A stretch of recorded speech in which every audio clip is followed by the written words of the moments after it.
नमस्कार, welcome to home science history.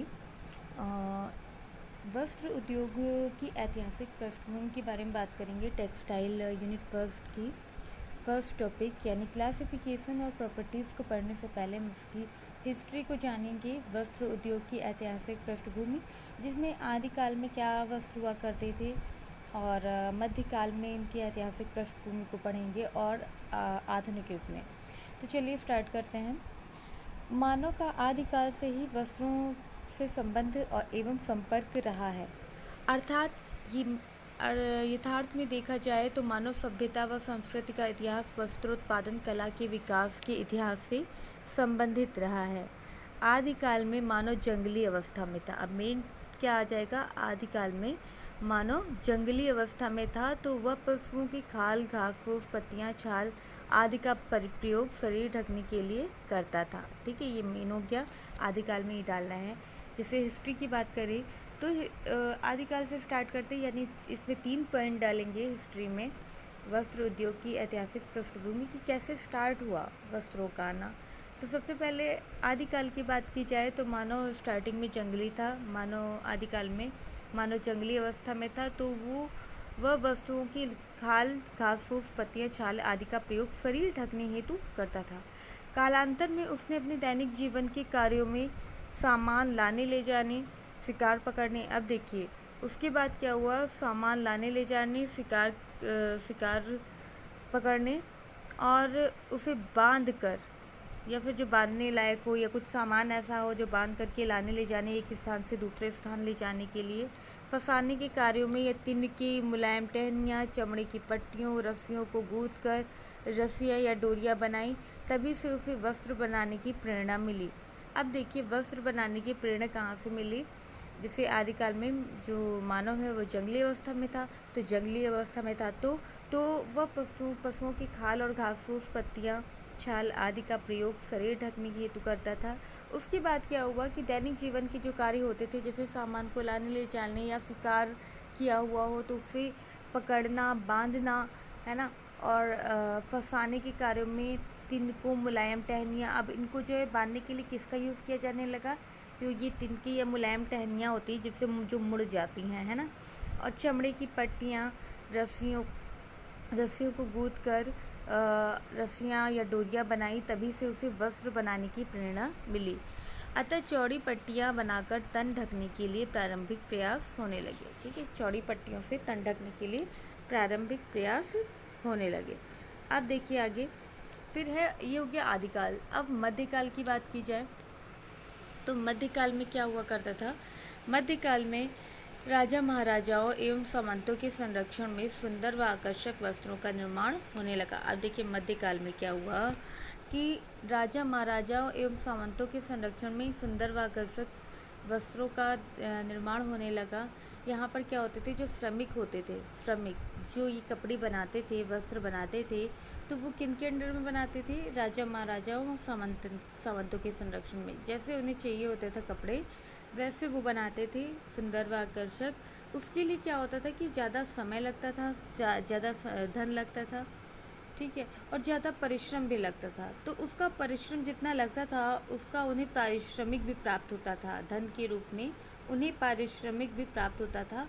तो यहाँ पर देख लीजिए कि मध्यकाल में राजा महाराजाओं एवं सामंतों के संरक्षण में सुंदर व आकर्षक वस्त्रों का निर्माण होने लगा। राजघरानों के लिए सुंदर वस्त्रों का उत्पादन होने लगा। यद्यपि उस समय सुंदर वस्त्रों को बनाने के लिए अधिक श्रम, समय व धन की आवश्यकता थी। श्रमिकों को अपने श्रम व कलात्मकता में अच्छा पारिश्रमिक, मनोयोग व परिश्रम के साथ वस्त्र निर्माण में अपनी कला का प्रदर्शन करते थे। अब देखिए जैसे आदिकाल में क्या था कि मनुष्य या मानव जंगली अवस्था में था, तो वो घास फूस, पत्तियाँ, इन सब से जो अपनी या खाल से अपने शरीर को ढकने का प्रयास करता था। उसके बाद क्या हुआ कि वो जो सामान है ये शिकार पकड़ने के लिए, सामान को लाने ले जाने के लिए टहनियों का यूज़ करने लगा, चमड़े की पट्टियों का यूज़ करने लगा, जिससे वो तन ढकने के लिए वहीं से उन्हें वस्त्र की प्रेरणा मिली। जैसे चौड़ी पट्टियाँ बनाने लगे, उसके बाद जैसे पतली पट्टी हुई सामान लाने ले जाने के लिए, बांधने के लिए, तो उसके बाद क्या वो चौड़ी पट्टियाँ बनाने लगे, जिससे वो अपना तन ढकने लगे और वहीं से वस्त्र यानी शरीर को ढकने के लिए वस्त्र की प्रेरणा मिली। फिर मध्यकाल में क्या हुआ, राजा महाराजाओं व सामंतों के संरक्षण में सुंदर व आकर्षक वस्त्रों का निर्माण होने लगा। और जब इनके अंडर में वस्त्र बनने लगे तो जो श्रमिक होते थे, श्रमिक इन वस्त्रों को बनाने के लिए उनका अधिक से अधिक समय लगता था, अधिक से अधिक धन खर्च होता था और अधिक से अधिक परिश्रम भी करते थे।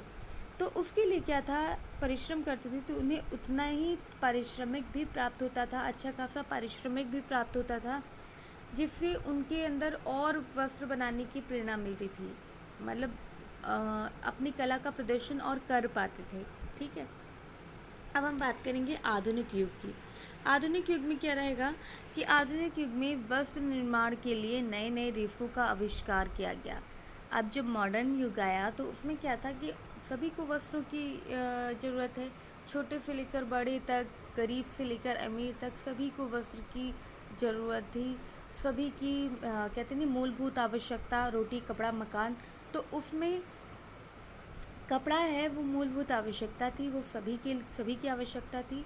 तो आधुनिक युग में आधुनिक युग में वस्त्र निर्माण के लिए नए नए रेशों का आविष्कार किया गया। अब केवल परंपरागत व प्रकृति प्रदत्त रेशों को ही प्रयोग नहीं किया जा रहा है, बल्कि ऑक्सीजन, हाइड्रोजन, पानी, कोयला आदि के माध्यमों से विश्लेषण प्रक्रिया द्वारा वस्त्रोपयोगी रेशों का निर्माण होने लगा, जिनकी कभी कल्पना भी नहीं की जा सकती थी। इन रेशों से बने वस्त्र प्रकृति प्रदत्त रेशों के बने वस्त्रों के समान ही प्रतीत होते थे। अब देखिए, जब मॉडर्न युग आया तो नए नए रिसर्च होने लगे रेशों पर। क्या हुआ कि पहले प्राकृतिक रेशे हुआ करते थे, जैसे कॉटन, लिनन, वूल, ये सब। फिर उसके बाद केमिकल भी आने लगे, केमिकली भी वस्त्रों का प्रयोग होने लगा, जैसे एक्रिलिक हो गया, ये सब क्या है, पॉलिस्टर हो गया। तो ये सब केमिकल के थ्रू बनाया जाने लगा, यानी इसमें ऑक्सीजन, हाइड्रोजन, पानी, कोयला, इन सब का यूज़ करके यहाँ तक कि कांच का भी यूज़ होने लगा रेशों को बनाने के लिए। तो उन्हें बनाया जाता था जिससे कि वस्त्र हैं वो तैयार होते थे। उससे क्या होता था, उनकी क्वालिटी मेंटेन होती थी वस्त्रों की। तो आधुनिक युग में वस्त्र निर्माण के लिए नए नए रेशों का आविष्कार किया गया। अब केवल परंपरागत व प्रकृति प्रदत्त रेशों को ही प्रयोग नहीं किया जा रहा, बल्कि ऑक्सीजन, हाइड्रोजन, पानी, कोयला आदि के माध्यमों से विश्लेषण प्रक्रिया द्वारा वस्त्रोपयोगी रेशों का निर्माण होने लगा, जिनकी कभी कल्पना भी नहीं की जा सकती थी कि हाँ ऐसे भी वस्त्र तैयार होंगे। इन रेशों से बने वस्त्र प्रकृति प्रदत्त रेशों के बने वस्त्रों के समान ही प्रतीत होते हैं, यानी ऐसे जो ये वस्त्र हैं वो उन्हीं के समान ही दिखाई देते थे, नेचुरल फाइबर की तरह ही। अब इसमें देखिए, ये इनमें विभिन्न आवश्यकताओं के अनुसार रूप दिया जा सकता है। अब वस्त्रों को विभिन्न आवश्यकताओं के अनुसार रूप दिया जा सकता है, यानी उसमें इस्त्री नहीं करनी पड़ेगी, उनकी सुरक्षा भी अच्छे से हो जाएगी, है ना, उन्हें पहनने में भी आसानी रहेगी। अभी देखिए, कुछ कपड़े होते ठंडे, कुछ होते गर्म। अब जैसे कॉटन है, कॉटन ठंडा है, पसीने को ऑब्जर्व कर लेता है, तो उस जो ये केमिकल के थ्रू बनाया गया है, हाइड्रोजन, ऑक्सीजन, इन सब का यूज़ करके वस्त्र को, तो वो आवश्यकता के अनुसार रूप दिया जा सकता है उसे। धोने व साफ़ करने, अब ये देखिए, धोने व साफ़ करने में सुविधाजनक होते हैं तथा वस्त्रों पर भी इस्त्री करने की भी आवश्यकता नहीं होती। ये प्रायः सभी मौसमों में शरीर की रक्षा करते हैं। ठीक है, तो ये क्या है, ये ऐसे वस्त्र हैं, इन पे जब मॉडर्न युग आया तो कई सारे रिसर्च किए गए कि और कौन कौन से रेशे तैयार हो सकते हैं। केमिकली देखा गया कि ठीक है, हाइड्रोजन, ऑक्सीजन, पानी, कोयला, इन सब का यूज़ करके वस्त्र तैयार किए गए।